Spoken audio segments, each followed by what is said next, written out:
Hello everyone, this is AndresRestart, and this time we are talking even more about Metroid Prime 4 Beyond. Surprisingly, it appears that there are even more crazy secrets that Nintendo has yet to unveil about this game. I mean, in truth, Nintendo has told us very little about this game, and we're expecting that there will be a Metroid Prime 4 Direct, perhaps in the last week of October or the first week of November to coincide with the art book or the amiibos coming out, and there we'll learn a lot more about the game, and there hopefully Nintendo kicks things into high gear when it comes to the marketing. But from what we have seen of Prime 4 so far, taking a closer, deeper look into the most recent trailer, and also factoring in what we've recently seen from the back of the box art now that we have more clear imagery, there are some things that are coming together here that I think suggest some pretty surprising secrets about this game that I think many people are going to be quite excited about, and I'm even going to take this a step further and say that going beyond just the Metroid fan base, but perhaps even the Zelda fan base, they may see things about Prime 4 that will make them even more interested in playing this upcoming release. So that's what I want to dive into today. Now, before going forward, let me take this moment to point out that I have this goal to reach 60,000 subscribers by the end of the year.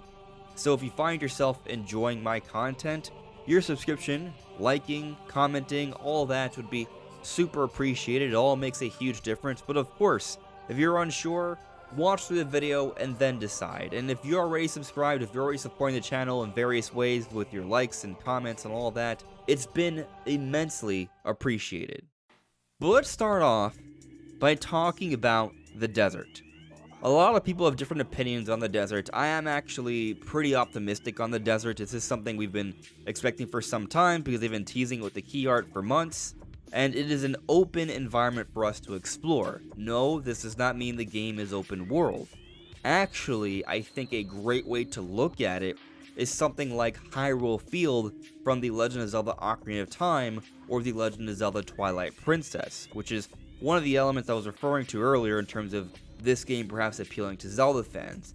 The more and more I look at this desert, the more and more it reminds me of an environment like that. A giant hub area that's vast and expansive, that has cool things within it, perhaps more so than what we saw of Hyrule Field in those Zelda games, and it links us to various bigger points of interest on the outreaches of the map. And there's something that's been pointed out to me by various people since my initial analysis about the map that I think is pretty interesting. So I had initially put together this little graphic here, a very simple graphic, to sort of depict what we understand of the desert and how it's organized. To one side, we see a giant storm area, which we presume is where we see all those lightning bolts and those cool bridges. But then to the right of that is that giant tree where presumably we start off our adventure on Vyros, which is where we see all the exploration from the Welcome to Vyros trailer, all that foresty, cool Lemurran architecture stuff. And then to the right of that, we see these mountains that have some curvature, which I believe is the snow area we see a little bit later into the trailer. We even see some zipline structures at the beginning of this area that we also see in the snowy area, so I think it is all connected and they are one and the same. And then to the right of that, there is some sort of weird architecture off into the distance. Not quite sure what it is. I used a bridge to depict it on this chart, but it's just some sort of weird architecture. However, there is another point of interest that I had not noticed, and it's actually to the left of the stormy area. And what it is another mountain. But this mountain, if you look very carefully, there's actually a subtle amount of smoke coming from the top of it, which leads me to think it's a volcano. Perhaps not too different from a Death Mountain in Ocarina of Time or Twilight Princess. All these big points of interest you can actually go to.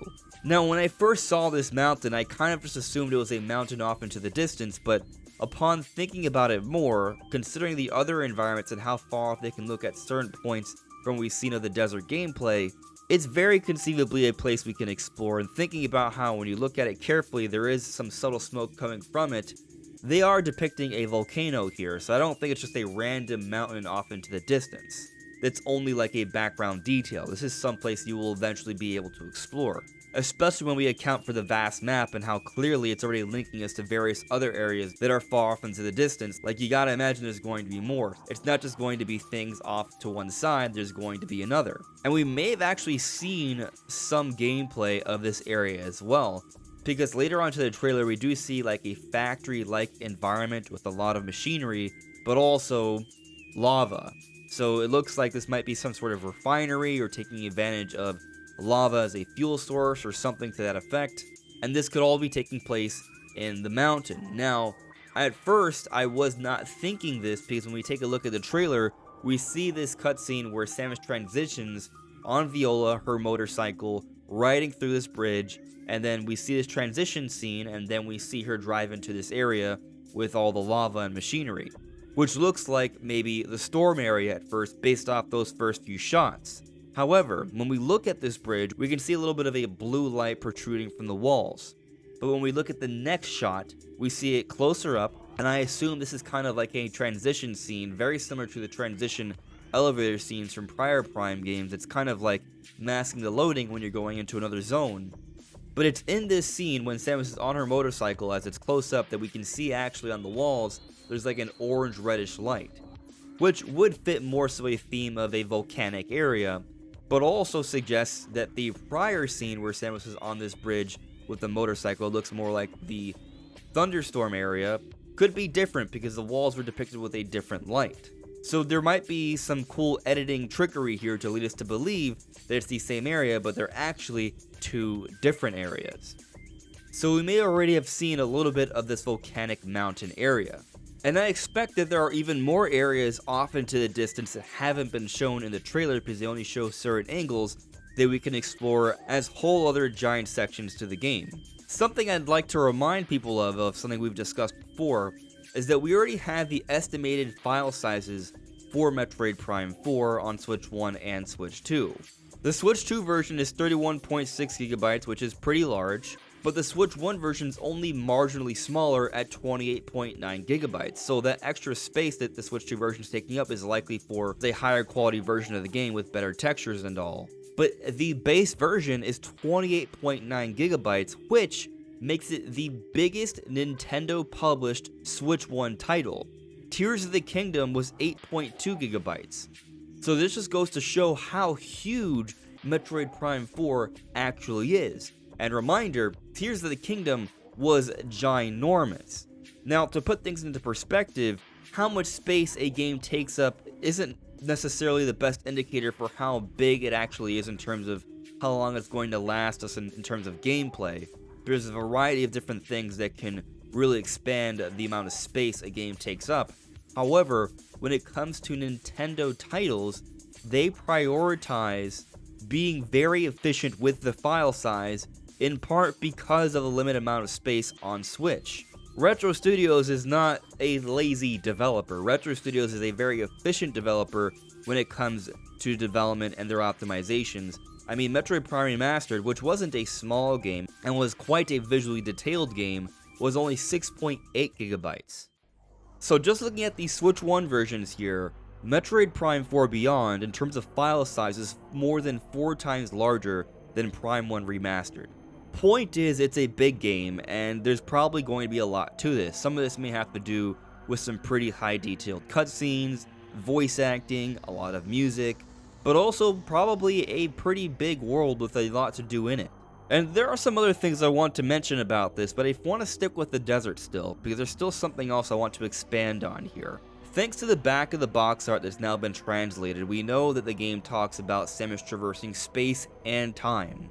And also considering that the producer of the series, years ago in an interview, talked about his plans for Prime 4, a game that would be centered around the relationship between Samus and Sylux, which has already been confirmed, but also that would have to do with time traversal with the gameplay. It leads us to believe that there's going to be some form of time travel in this game. We also consider the beginning of the game talks about the opening events taking place in 20X9. They're emphasizing the point in history that this is taking place, which they don't do with the prior Prime games. We also consider the logo of the game, which is essentially the shape of a black hole, and we've seen Samus going through portals. That could very well facilitate the traversal through both space and time. But now, considering the desert, What we know of deserts in general, typically a desert has an implied ancient history. Oftentimes, deserts, many years beforehand, were oceans. And we do see in Metroid Prime 4 that there are structures that are underneath the desert. There are things inside the sand, there are destroyed structures, old structures, and it's all begging to be explored. But something I would like to expand on here, if there's a time traversal element to this game, how exactly might that pan out?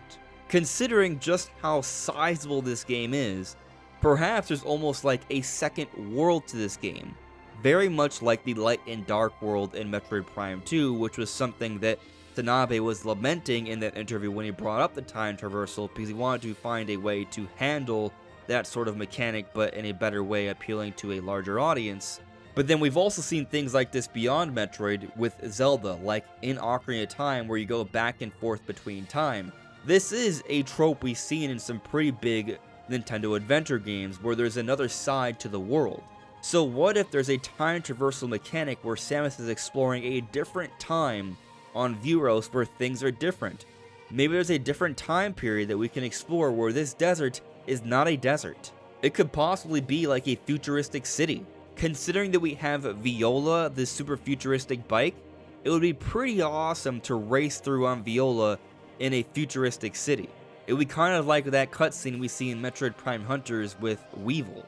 Now, given that the Metroid series is more focused on isolation, I would say this scenario is unlikely. Another option that I think is more plausible is a giant ocean, as I alluded to earlier.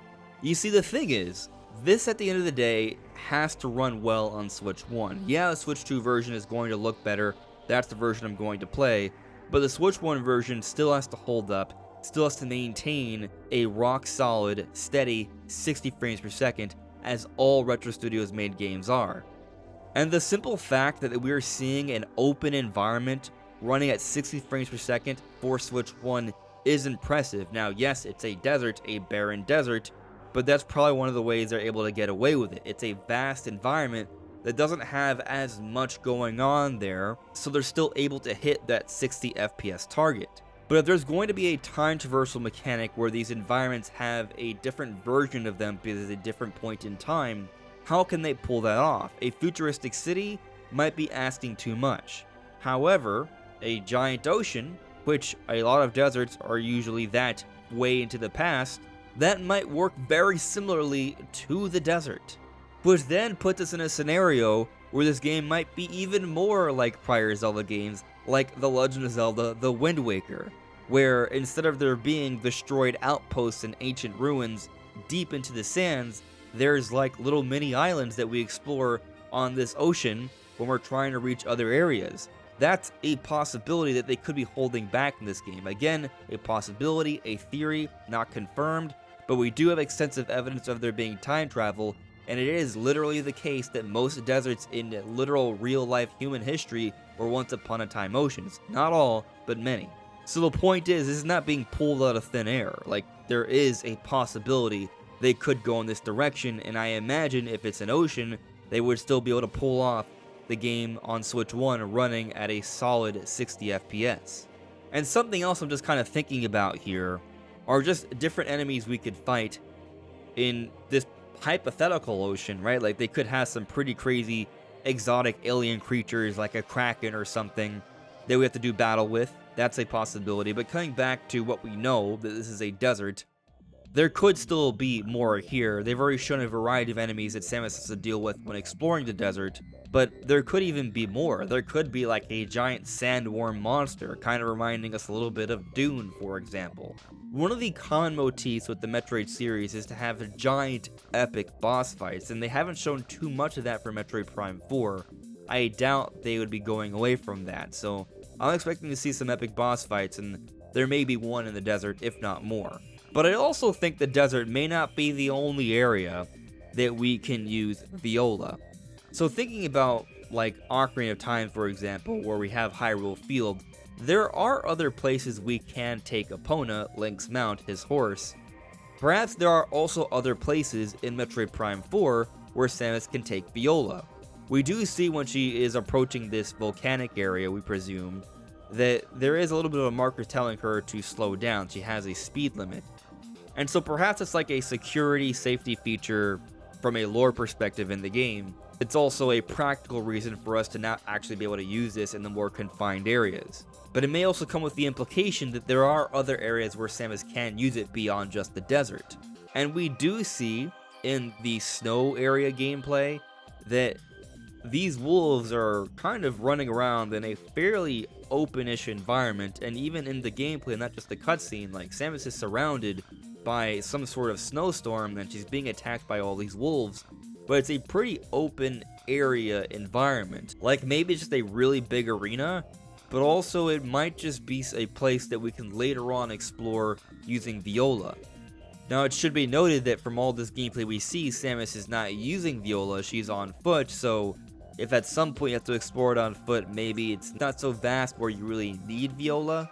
But still, the vastness of the snow area, that speed limit feature, it does have me thinking that this motorcycle can be used at least a little bit outside of the desert. Perhaps not throughout every area of the game, but perhaps a little bit more, similar to how we can use Epona a little bit beyond Hyrule Field in Ocarina of Time and Twilight Princess. And just to hone in a little bit more on how Metroid Prime 4 could appeal to Zelda fans, Breath of the Wild and Tears of the Kingdom have gone in the open air direction.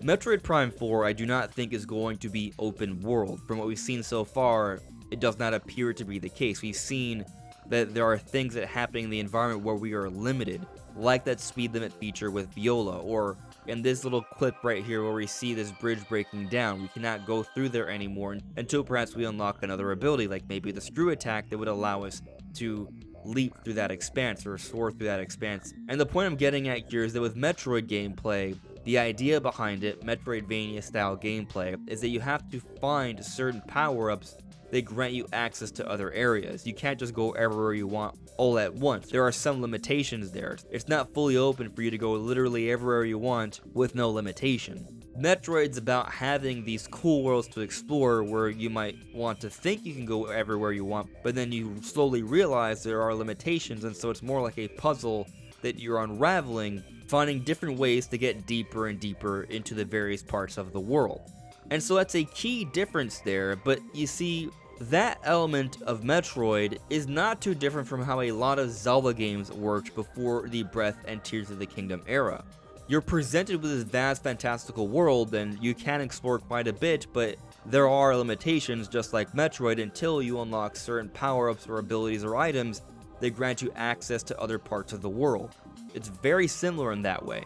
And also like Metroid, Zelda is known to have these epic giant boss fights. There are similarities there. And it's also not just a combat-focused game, neither are. There's a lot of puzzling involved that's a big part to the experience, which is something that I think a lot of people who have not played Metroid before may be lost on. They may see Metroid gameplay and jump to the conclusion that it's just like another first-person shooter. No, it's a first-person adventure. Yes, you can shoot, that is part of the combat, but a lot about the game is exploration and puzzling, very much like The Legend of Zelda. The world of Metroid is basically one giant, vast dungeon that you're trying to explore, which is something that I think a lot of traditional Zelda fans would really appreciate. So if you haven't tried a Metroid game before and you're a Zelda fan, you might be missing out. But anyway, going beyond that, no pun intended there's a little bit more I want to speak on. So from the back of the box art, there's this screenshot of this room that appears to have all these different like circles. Perhaps they are portals, very similar to this black hole like logo we have for the game and the other portals we've seen Samus going into. And if they are indeed portals, I think it's fair to assume they take Samus elsewhere. But perhaps this is where that dialogue from the back of the box art comes into play, where Samus traverses both space and time. In Metroid Prime 2, you would go through portals to go back and forth between the light and dark world. So there could be something to that. Of course, what we see in this room are several portals, it looks like. So this might be kind of like a space that gives us different access to other areas throughout the world. Not so much a fast travel room, but a room filled with many shortcuts. So even if there's no time travel, I at least envision that for what's being depicted here.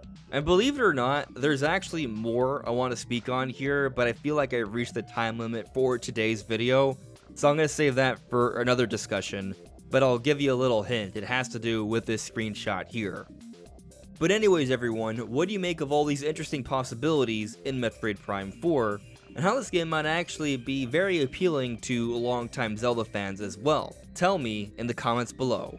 This is AndresRestart, thank you so much for listening and watching, and I will see you all really soon.